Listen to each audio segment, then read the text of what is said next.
bonsoir à toutes et à tous. Merci de votre fidélité à votre émission Café Mort, les lundis à 21h. Et ce soir, nous allons recevoir une voix que vous avez déjà dû entendre, une plume que vous avez déjà dû lire dans le Bondi Blog, une voix que vous avez dû entendre à la radio, puisqu'elle est chroniqueuse aussi à Radio France, donc une journaliste chroniqueuse, quelqu'un qui apporte un autre regard. Audrey Pronesti, bonsoir. Bonsoir Akli, merci en tout cas de ton invitation, c'est un vrai plaisir d'être là. Nous, c'est un vrai plaisir de te recevoir parce que je sais que d'habitude, tu es à l'autre place et donc c'est plus compliqué pour une journaliste de parler d'elle. Ah ouais, non, avec qui le dis-tu, ça fait vraiment bizarre, mais bon, je vais me prêter au jeu avec plaisir. Nous, c'est le plaisir de t'écouter et de te découvrir parce que je crois que nos téléspectatrices et téléspectateurs vont aussi prendre du plaisir à te découvrir. Alors, mais qui est Audrey Pronesti ? Elle est née où? C'est quoi ses origines? Parle-nous un peu de cette enfance. Je sais que tu es une enfant particulière parce que tu es née, enfin il y en a beaucoup, mais par rapport à ce que j'ai reçu, née de parents très jeunes. Raconte-nous un peu tout ça, Audrey. Alors, je suis née en banlieue parisienne, Bois-Colombes, donc... En 92, tout le monde connaît. Voilà, donc rien de particulier jusque-là. Donc je suis française, je suis petite fille d'immigrés italiens, un berger calabrais. Un berger calabrais, ouais, parce que la Calabre, c'est toute une institution en Italie, la Calabre, c'est pas n'importe quelle région d'Italie. Voilà, j'en suis très très très fière parce que ça a été le fil conducteur de mon éducation, puisque forcément c'est lui qui a donné l'éducation de mon père. Bien évidemment l'éducation de ma mère aussi a joué, elle est aussi d'origine espagnole, donc il y a un petit... D'où l'Espagne, maman? Alors il me semble que c'est du sud de la France, donc nord de l'Espagne. Voilà, donc on a moins d'influence de ce côté-là, c'est plus du côté italien. Très attaché. Est-ce que c'est ça qui t'a fait ton caractère, cette origine calabraise? Parce que tu as un peu le caractère d'une calabraise, un peu très souriante, très avenante, mais assez dure quand même, Audrey, quand il le faut, non? Bon, je pense que ça laisse des traces, fatalement, mais on en est fiers. Après, effectivement, comme tu l'as dit tout à l'heure, j'ai eu un... mon papa, il avait 22 ans, ma maman 24 ans, donc deux parents très jeunes. Ils m'ont bercé sur des musiques super jeunes, comme on dit. Rock'n'roll, quoi, ça bougeait? C'était plus côté... il y avait un peu de tout, il y avait du Nina Simone, il y avait du Bob Marley. Quelle voix, Nina Simone? Bob Marley, on ne présente plus, mais quelle voix, Nina Simone, quand exactement. J'ai eu le droit au classique, Jacques Brel. J'ai eu aussi droit à du Salif Keita, du Doudou Diarose, Touré Kunta. Touré Kunta, ça c'est des vieux groupes. C'est les premiers groupes africains qui commençaient à percer. À l'époque, la musique africaine n'était pas aussi connue que ça. Voilà, donc... Avec Salif Keita, c'est des vieilles références. Donc toute jeune, j'ai eu la chance d'avoir cette sensibilité aux différentes cultures grâce à mes parents. Voilà, ma mère a grandi au Luth, à Gennevilliers. Et donc toutes ses copines étaient de différentes origines et puis je pense qu'elle me l'a transmis aussi, donc j'avais deux parents super jeunes et puis effectivement ils m'emmenaient avec eux partout, à droite à gauche, et puis après j'ai commencé à aimer la danse, à essayer de comprendre comment ça fonctionnait un clip vidéo. À l'époque c'était le top 50 parce que moi je suis des années 80. Ah, c'était le top 50, ouais. Ah oui, c'était donc tu t'attendais le soir sur Canal, le top 50. Mais c'était le rendez-vous, quoi. Et puis du coup moi je regardais la télé, je disais à mon père et à ma mère, mais comment ça se fait que là, la dame, elle est comme ça, et puis 2 secondes plus tard, elle est ailleurs. Enfin, j'essayais déjà de comprendre, en fait, alors que j'avais 4-5 ans. Et puis voilà, après, mes jeux dans ma chambre, parce qu'après, j'ai eu une petite sœur à l'âge de 6 ans, mais il fallait bien que je m'occupe. Que ça cohabite. Voilà, donc il fallait que je m'occupe avant d'avoir une petite sœur. Et donc voilà, j'étais dans ma chambre, et puis j'avais... emprunté ou volé le magnétophone de ma mère. Tu sais, là, le fameux magnéto avec la touche... Magnéto Serge, avec la touche rec, la touche rouge record. Qui aimait bien sortir Voilà. Et à l'époque, voilà, je faisais la voix de l'animatrice, de la journaliste, de l'invité, je me créais des sujets. Évidemment, je m'inspirais de ce qu'on pouvait voir à la télé. Et puis, pour avoir du contenu, ce que je faisais, c'est que je restais des heures et des heures à côté de l'enceinte. Alors, t'imagines, le son était complètement pourri, quoi. Hein, on va pas se mentir. Mais ça me faisait du contenu. Et après, je faisais des montages avec des cassettes. Je mettais le scotch, là, sur les chaînes. Et puis, c'était tout un truc. Et je me faisais mes propres émissions à moi. Donc, voilà, c'était mes petits jeux. Et ça a commencé très jeune. Voilà. Ah oui, cette passion Ouais. te vient de loin, Ouais. le journaliste. Ouais. Mais je crois que dans ton parcours, par contre, tu n'avais pas commencé par des études de journaliste. Tu avais voulu faire quoi alors? Parle-nous de ton parcours un peu. Ce qu'il faut savoir, c'est que déjà, au niveau de mon éducation, il fallait vraiment que ça file droit.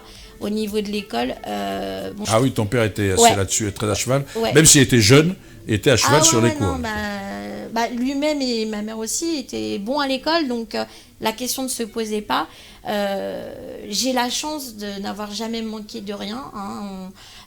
Voilà, même si mon grand-père était ouvrier et que mon père m'a donné cette éducation ouvrière, moi je ne peux pas dire, ce serait de la mauvaise foi de dire que j'étais dans un milieu ouvrier. Non, je n'ai manqué de rien. Et pour le coup, pour que ça continue et surtout que j'ai la valeur des choses, mon père me disait toujours, et ma mère, mes parents me disaient de travailler à l'école. Donc j'ai passé un bac littéraire. Après, j'ai fait un doc d'histoire. Donc j'ai voulu suivre les traces de ma mère qui, elle, était prof d'histoire. Donc elle a enseigné un peu partout en banlieue, notamment sur Sarcelles, à kiffer ses élèves. Elle avait un super relationnel. Et ça, elle me l'a transmis, vraiment. Ce côté avenant, ce côté sociable et ce côté souriant.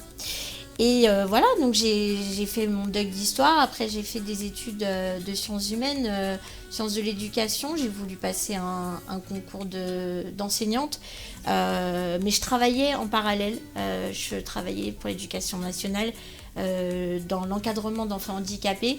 Donc, je n'ai pas eu mon concours d'enseignante. Donc, j'ai continué quand même dans l'éducation nationale à titre contractuel. Et puis effectivement, voilà, j'étais bachelor, bac plus 3. Et puis après, j'ai continué à travailler. Puis après, j'ai eu la chance, vraiment, de pouvoir reprendre mes études et de faire une école de radio et de continuer par une école de journalisme. Et puis voilà, maintenant, je suis dans ce cercle-là, si je puis dire. Et j'ai la chance d'écrire depuis 1 an et demi au Bondy Blog et puis d'intervenir de temps en temps, voire une fois par semaine sur France Maghreb 2. Voilà. Alors, juste avant de revenir à tout ça, je crois que tu as commencé à travailler à 17 ans. C'était important pour tes parents, pour toi, de travailler en même temps que de te rendre compte ce qu'était le monde du travail, la vie, la vie en vrai, quoi, les difficultés. Est-ce que c'était important que tu gagnes un peu d'argent ou, Bien sûr. Ou c'était vraiment... Bien sûr, non, c'était super important parce que même si, comme je le disais tout à l'heure, je n'ai jamais manqué de rien, mon père vraiment et ma mère voulaient me donner cette notion, en fait, de la méritocratie, du travail. J'étais pas obligée de travailler. Oui, j'ai fait... Mon premier job, c'était le McDo. Voilà. Je pense que c'est la meilleure école. Équipière au McDo. Exactement, équipière polyvalente. Et voilà, donc bon, si ce n'est que les souvenirs que j'en garde, c'est que j'ai pris 5 kilos, hein, mais quand j'y bossais, non, mais vraiment, ça m'a appris l'organisation, la réactivité, puis pareil, le fait d'être avenant, de parler avec les gens, d'être tout le temps souriant quoi qu'il arrive, et puis surtout de jamais lâcher, parce que parfois, il y a des moments, on a envie de baisser les bras, quand c'est le rush, il faut bosser, quoi. Donc non, c'était une question de principe. Vraiment, c'était une question de principe. Et puis après, comme je te disais, j'ai continué... Ta fibre sociale t'a emmené vers les enfants en situation de handicap. Alors, il y a la fibre sociale, elle s'est développée, oui, quand j'ai travaillé auprès des enfants handicapés, enfin, qui avaient des handicaps. Mais aussi, par rapport à mon entourage dès l'adolescence en fait. J'ai eu la chance aussi d'avoir des amis de toute origine, de toute confession, ou pas d'ailleurs. Et donc du coup ça m'a donné l'ouverture d'esprit que mes parents m'avaient transmise en fait. Du coup j'ai pu la vivre moi en fait, et avec mes amis. Et ça m'a donné une certaine curiosité, et ça a développé ce que j'appelle aujourd'hui mon humanisme en fait. Et ça m'a donné envie de m'intéresser aux gens qui sont différents de moi en fait. La différence m'attire vraiment. J'ai envie de comprendre comment... Découvrir le goût de l'autre, de découverte de l'autre. J'ai envie de comprendre comment réfléchissent les autres. J'ai envie de comprendre, voilà. Alors, on va y venir, mais sur la compréhension, puisque je sais que vous avez écrit des beaux textes, on va y reparler, mais Audrey, on va pas rien rater, j'espère. Mais je sais aussi que ici, vous êtes chez vous, parce que ici, vous avez démarré, alors pas dans les studios de la télé, mais dans les studios juste à côté. Je sais que vous avez démarré votre carrière, ici, votre stage, vous avez commencé. Ouais. C'est là où vous êtes arrivé les premières fois, non? Ouais. Franchement, mon premier stage, quand j'étais en école de journalisme, effectivement, c'était à Beurre FM. Et c'est une super expérience. Je me rappelle comme si c'était hier. Et pourtant, c'était il n'y a pas si longtemps que ça, finalement, quand on regarde. Et ouais, ma première chance, ça a été à Beurre FM pour la matinale aux côtés de Fabrice. Ça fait une dizaine d'années quand même. Hier, ça fait combien de temps? Une dizaine d'années, c'est ça, non? Non, ça fait moins que ça. Ça fait 5 ans. Ah ouais, à peu près. Un peu moins de 5 ans. Parce que j'étais sur, je me souviens de quand c'était sur les événements de Clichy, le Bondi Blog et tout ça. Alors ouais, les événements de Clichy, j'étais pas encore engagée en fait, en tout cas publiquement. C'était auprès de certains amis en fait. Voilà, ouais. Effectivement, oui, je m'y suis intéressée fortement parce que je pense que si on est un minimum humain, on s'y intéresse tout simplement. Et voilà. Donc après, juste pour revenir sur mon expérience concernant Beurre FM. Beurre FM, c'était la matinale. Ouais, c'était la matinale. Une belle émission quand même, la matinale. Ouais, commencer par une grosse émission, parce que c'est l'émission entre guillemets, c'est les émissions phares, reines, je sais pas comment on peut appeler ça, des radios. C'est le créneau top de top, quoi. Incontournable. Voilà. C'est une super école parce que pour le coup, je me rappelle comment ça s'est passé. On m'a donné les clés, le pass, et puis voilà, j'ai posé la question. J'ai dit mais si j'y arrive pas, comment on fait? On m'a répondu mais tu vas y arriver. Bon, je me suis pas trop posé de questions. Voilà, après, on nous apprend à faire... on nous donne des techniques. Là, pour le coup, il fallait faire un flash info, il fallait faire la météo, la revue de presse. Donc, il y avait quand même un petit boulot. Puis, après, tous les quarts d'heure, évidemment, il fallait s'adapter à l'actu. Voilà, on faisait le panel de l'actualité nationale. Et puis, effectivement, on rajoutait des brefs par rapport à l'actualité internationale. Voire celle qui était dirigée sur le Maghreb. Voilà, donc pour le coup, c'était super intéressant, vraiment. Et je n'oublierai pas, forcément. Hein. Alors, donc vous êtes contente de revenir dans cette maison qui vous avait vu démarrer, quoi, entre guillemets. C'est clair, ils m'ont vu naître. Et donc moi, ce qui m'a toujours...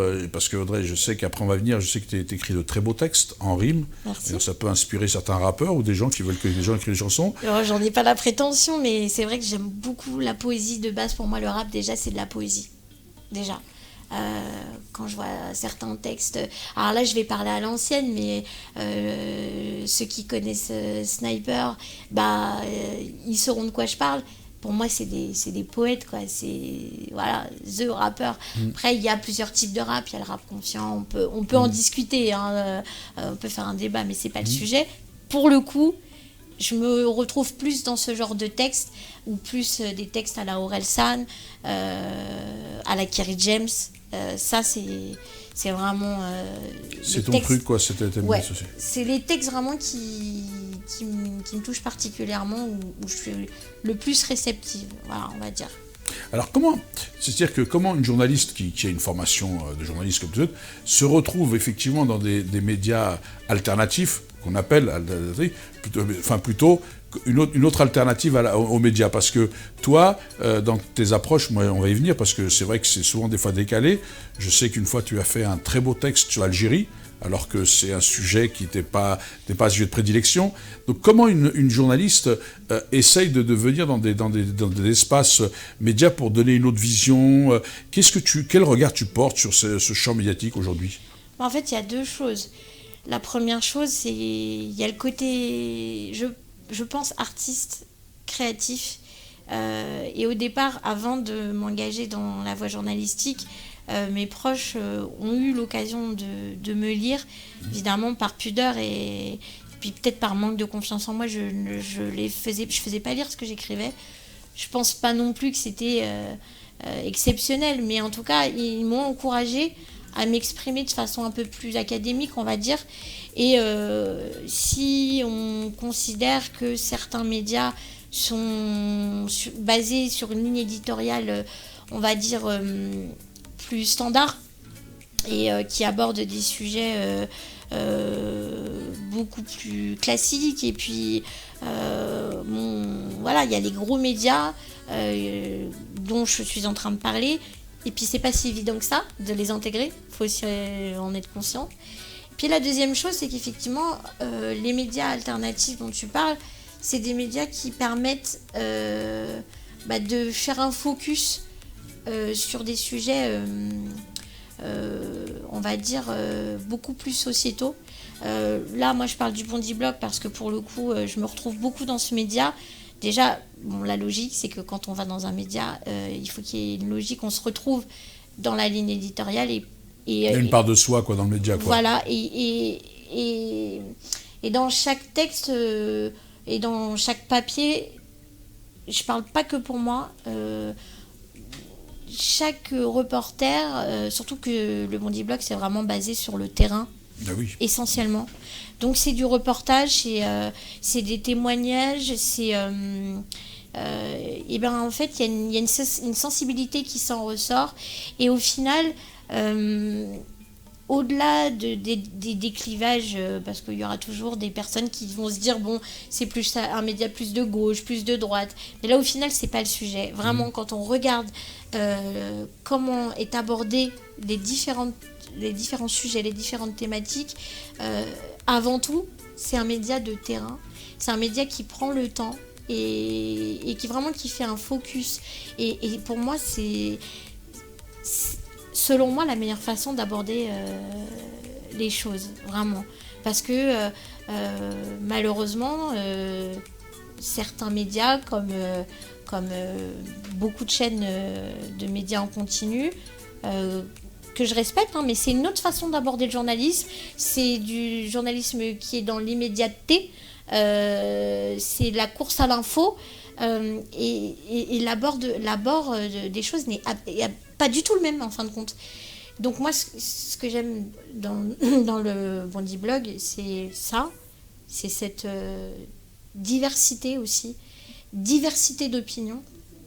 Et puis surtout, c'est que, en toute honnêteté, j'y suis depuis 1 an et demi, et j'ai beaucoup appris, et je continue encore à beaucoup apprendre.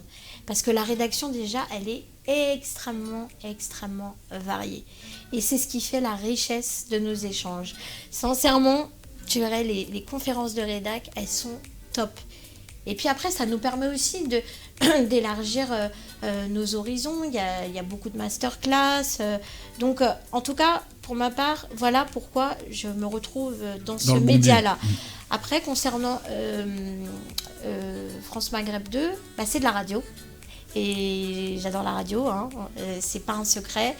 Et donc, j'ai commencé Beurre FM. Après, j'ai fait de la radio régionale sur Radio Anguin.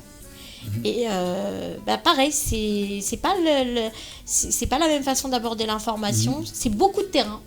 Oui, parce que beaucoup de c'est terrain, proche à proximité, quoi. parce que c'est de l'info régionale, donc du coup, il fallait la chercher, parce que bon, évidemment, Tu la trouves pas dans la presse nationale, quoi. Bah voilà. Donc, tu veux pas l'inventer, tu veux pas faire du copier-coller, comme dirait l'autre. Exactement. On peut éventuellement trouver quelques infos quand on fait la matinale et qu'on a les grands points à aborder, et puis il y a certains sujets qu'on ne peut vraiment pas éviter parce que même si c'est des sujets nationaux, il faut les aborder. Mais ce que je veux dire par là, c'est que quand voilà, il y a des événements à l'échelle régionale, voilà, on se déplace. Quand il y a des expositions, on se déplace. Donc de ce point de vue-là, c'est super formateur. Et donc, pourquoi France Maghreb 2 ? Tout simplement parce que j'ai on en revient à ce que je te disais tout à l'heure, cette envie de m'intéresser aux différentes cultures. Et là, pour le coup, je peux le faire. Alors évidemment, dans l'émission où j'interviens, on aborde l'actualité quotidienne. Donc forcément, on est obligé de passer par l'information nationale qui est reprise dans les gros médias. Sourcing, tout ça. Voilà, mais pas que. Et c'est pour ça que j'avais écrit le texte dont tu as parlé tout à l'heure lors du début de la révolution algérienne. C'était pas un texte qui était... Enfin, c'était pas un papier qui traitait de la révolution algérienne à proprement dit, en fait. C'était presque une déclaration d'amour à l'Algérie. Ah, mais carrément. C'était ça. C'était une déclaration au peuple algérien, de respect au peuple algérien. Envers un peuple, en l'occurrence c'était le peuple algérien, mais surtout envers un peuple qui donnait une leçon de démocratie au monde entier.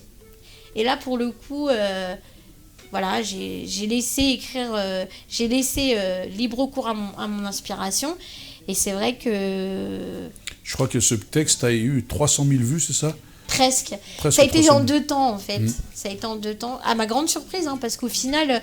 Mais je pense que c'était plus la symbolique qui était derrière, en fin de compte. Puis peut-être la surprise. Voilà, donc... mis à part ça... ça fait plaisir de se dire que voilà, on n'est pas toujours dans un climat de tension, d'invective, là, tranquille, beaucoup d'amour, beaucoup de bienveillance, ça fait du bien. Je sais que ça paraît utopique comme ça, mais à un moment donné, je pense qu'on en a besoin, et surtout en ce moment. Donc, Alors, juste, il faut bien pour rappeler aux gens qui nous regardent, le Bondi Blog, parce que tu parlais tout à l'heure des événements, enfin, eux, ils appellent ça des événements, mais un peu cette révolte des quartiers populaires suite à des incidents graves et de la mort d'enfants, quoi. C'était quand même... J'ai des Bouna, quand même. C'est pas qu'un événement, c'est dramatique, c'est un drame qui a touché, et ça a mis en lumière le traitement un peu des... Ça a déclenché énormément de choses, bien sûr. Il faut se rappeler que le Bondi Blog, c'est un journaliste suisse, c'était parce que lui qui couvrait, Antoine Lusier, qui venait couvrir, qui s'installait à Bondy pour couvrir justement cette révolte de nos banlieues, des gens qui disaient ras-le-bol, quoi, de tout ce qu'on vit, de l'oppression, de la répression, etc. Et donc ça s'est installé, et puis du coup je saluais Idir, parce que Idir qui a été journaliste sur Mondial, qui a fait un papier sur moi quand j'étais candidat, un très beau papier que pour les gens pour retrouver sur Mondial. Donc merci Idir, voilà, donc mais rappelez quand même Antoine et Idir de voilà. Mais je trouve qu'effectivement c'est pour montrer d'où vient ce média. Et donc voilà pourquoi tu es plus, je disais, c'est un média qui donne à voir autrement. Parce que justement, il voulait traiter autrement l'actualité que celle qu'on voyait dans les médias, au plus près du terrain, auprès des gens, avec des journalistes, des jeunes du cru, qu'ils ont initiés au journalisme, qui allaient à la pêche aux infos, qui récoltaient, etc. Ouais, et puis franchement, vraiment, je reviens là-dessus parce que c'est la réalité du bébé, quoi. C'est vraiment la rédaction, elle est, mais de tous les horizons. Ah oui, il n'y a pas de... tous les horizons. En plus, on a une rédaction, enfin les rédacteurs en chef, c'est un binôme qui est plutôt sympa, Ilyes Ramdani et Latifa Oulkouir, et il y a cette temporalité vraiment qui est plutôt sympa. Et non, vraiment... Il y a différents sujets. Il y a une ordine avant, on en a vu passer plein au Bondi Blog. Non, mais ce qui est bien, c'est qu'au Bondi Blog, voilà, c'est qu'au Bondi Blog, on salue l'ordine, mais ce qui est bien, c'est qu'au Bondi Blog, ça se rajoute toujours, quoi. Il y a toujours un petit passage. Voilà, j'ai connu Nasser Al Moadem, et puis maintenant, ça a changé depuis début d'année. enfin, depuis janvier 2019, pardon. C'est un Voilà. des Et le médias qui relais tourne beaucoup sur l'éditorial, où on voit toujours des jeunes qui émergent et tout ça, mais qui permet l'émergence. énormément. Vraiment, il y a beaucoup de jeunes, il y a différentes générations, beaucoup de points de vue différents, et c'est ça qui fait vraiment la richesse de ce média. De ce média, du bon du Ouais, blog. donc c'est pour ça que je m'y retrouve vraiment, en fait. Et dans ce que tu disais tout à l'heure, parce qu'il y a un truc qui est intéressant, je t'ai vu faire une chronique sur le oui. Qui dit oui, si je peux l'exprimer comme ça. Je l'ai fait hier. Ouais. Qui dit oui? Il y a ceux qui disent oui et ceux qui disent non. Voilà. Bah, Ceux qui disent non, le truc, mais ceux qui disent oui. Alors, dis-nous un peu, c'est à d'où t'es mon venue sens, cette idée, alors, parce que c'est déjà- assez original. Moi, j'ai trouvé ça très original, très décalé, très décapant, très... Alors, je rappelle que en fait, c'était sur une cover sur une instru de Shuriken, du morceau Samouraï, et c'est un titre aussi de Wallen, en fait. Et son titre, c'est Celle qui dit non, en fait, à la base. Bah oui. Mais quand on écoute son morceau, elle dit, dans son refrain, il y a ceux qui disent oui et ceux qui disent non. Pour le coup, moi, j'ai repris ça parce que déjà, je trouvais que ça s'y prêtait. Et effectivement, selon moi, en tout cas, j'ai voulu véhiculer l'idée que ceux qui disent oui, c'est ceux qui acceptent le fait qu'on vive dans un pays où on arrive en fait vers des lois liberticides, que en fin de compte, on accepte le fait de faire une stigmatisation envers une catégorie d'une population. On a malheureusement connu ça dans notre histoire de France. Aujourd'hui, ça commence à prendre des proportions un peu compliquées. Et c'est ça, en fait, que j'ai voulu mettre en lumière, en tout cas dans cette chronique que j'ai faite hier. Et effectivement, enfin, en tout cas... Dernièrement, quoi. Dernièrement, voilà. Et pour le coup, c'était ça, en fait, que je voulais mettre en évidence. Ceux qui disent oui, c'est ceux qui acceptent. C'est ceux qui laissent faire. Ceux qui disent non, c'est ceux qui cherchent à se remettre en question et qui font appel à la raison. Je ne dis pas que c'est ceux qui ont raison, mais pour le coup, j'ai vraiment voulu mettre en lumière ceux qui disent non, surtout. Ceux qui disent non. J'aime beaucoup la formule que tu as utilisée en disant c'est pas le fait de ceux qui revenir à la raison, ne veut pas dire avoir raison. J'aime beaucoup cette différenciation chez une journaliste parce que ça montre déjà le degré de réflexion. Parce que souvent les gens me disent ils veulent avoir raison, mais parfois on a tort d'avoir raison. Bien sûr. Parce que je prends l'exemple, et des fois on a raison d'avoir tort. Si je traverse la rue, je vais me faire écraser. Si je me fais écraser, j'aurais eu raison, sauf que j'aurais eu tort d'avoir raison. Si je me fais pas écraser, j'aurais eu tort, mais j'aurais eu raison d'avoir tort. Donc vous voyez, on est parce que nous les raisonnements sont assez simplistes. Soit on est pour, soit on est contre. Soit tu es avec, soit tu es contre. Il y a plus personne qui dise il faut réfléchir, savoir raison garder. On n'est pas d'accord, on n'est pas, ça ne veut pas dire chercher à avoir raison, mais chercher à raisonner. Est-ce que c'est ça votre moteur à vous? Ah non, mais c'est carrément ça. Et c'est d'ailleurs pour ça que je prône l'échange. Je prône l'échange envers la différence. D'ailleurs, j'insiste, puisque j'ai l'occasion de le faire, je suis contre le communautarisme. Par contre, ça ne veut pas dire... Par contre, ça ne veut pas dire que je suis contre une communauté. C'est ça la différence. Voilà, les gens ont tendance à avoir du mal à se positionner en ce moment, justement, parce que voilà, les discours sont souvent déformés. Il faut faire très attention dans le sens où il faut être très responsable de ses propos. Et pour le coup, quand on fait un papier, on ne nous demande pas notre avis en tant que journaliste. On ne nous demande pas notre avis. C'est ça. Par contre, quand on fait une chronique... On nous demande notre avis. On nous le demande, mais il faut argumenter. Et c'est là où je rejoins tes propos, dans le sens où effectivement, je peux avoir tort, le voisin peut avoir raison, mais l'essentiel, c'est d'essayer de se comprendre. Je sais, encore une fois, ça fait bateau, encore une fois, ça fait très utopiste, très idéaliste, mais sincèrement, si on ne part pas déjà de ce postulat-là, d'essayer de se comprendre, sachant qu'on est tous différents, de se poser et d'essayer de rentrer dans une démarche de réflexion, je vois pas comment on peut y arriver, sinon, sincèrement. Ouais. Après, je peux me tromper, encore une fois. Non, mais c'est intéressant dans le débat. Mais tu vois, tu disais un truc, effectivement, tout le monde est contre le communautarisme, sauf que le communautarisme, c'est quoi? C'est l'enfermement. Oui. Mais il y a des gens qui font, dans leur discours, qui créent le communautarisme. Parce que quand tu assignes à résidence des gens, tu les enfermes. Quand tu dis les musulmans, tu crées toi-même. Donc ils sont en train d'essayer de créer ce qu'ils dénoncent. C'est pas un peu les pompiers pyromanes? Un peu, mais est-ce qu'ils s'en rendent compte? C'est la vraie question. C'est ça la question. Alors, parce que tout le monde est contre l'enfermement. Moi-même, j'essaie de ne pas m'enfermer dans mes idées, dans mes préjugés, dans mes ressentiments. Ben, c'est comme ça, on en a tous. Mais le but, c'est de s'ouvrir. C'est philosophique, ça. Après, effectivement, il y a des gens qui s'en rendent compte et il y a des gens qui ne s'en rendent pas compte. Mais le plus dangereux, c'est ceux qui s'en rendent compte et qui continuent de véhiculer. C'est de ceux dont on parle. Exactement. Ceux qui ne s'en rendent pas compte, ils peuvent prendre conscience. Notre travail à nous, c'est de les éclairer. Mais ceux qui le font sciemment, comment, c'est quand même... Et on voit que les médias aujourd'hui, c'est quand même des gens... C'est pour ça que je voulais avoir ton regard, Audrey, sur ces médias-là. Je reviens à ce que je disais tout à l'heure. Tout est une question de responsabilité. Quand on a des propos, il faut en être responsable. Je ne peux pas être responsable des propos du voisin. Quand je dois traiter un sujet, on me demande pas mon avis parce que c'est pas mon rôle. C'est pas mon rôle. Par contre, si un jour je devais faire un exercice éditorial, là c'est autre chose. Si j'étais une femme politique et que je m'engageais politiquement, ce qui n'est pas le cas aujourd'hui, mais beaucoup savent le faire. Et dans ces cas-là, ils doivent assumer leurs propos. Bon, je pense que chacun son rôle, voilà, tout simplement. Et donc chacun sa responsabilité. À un moment donné, on ne peut pas prendre la responsabilité pour le voisin. En tous les cas, j'espère qu'on va... Alors, on va le dire parce que donc on peut retrouver les écrits d'Audrey Pronesti donc dans le Bondy Blog. On peut la retrouver dans ses chroniques. D'ailleurs, je pense qu'elle est publiée sur son Facebook. Si vous voulez la suivre, Audrey Pronesti, je vous demande de suivre. Vous verrez, c'est toujours très agréable, c'est rafraîchissant, c'est bon. Ça sort des sentiers battus. Ça fait du bien un peu de voir des fois des choses comme ça, je le dis. J'essaye.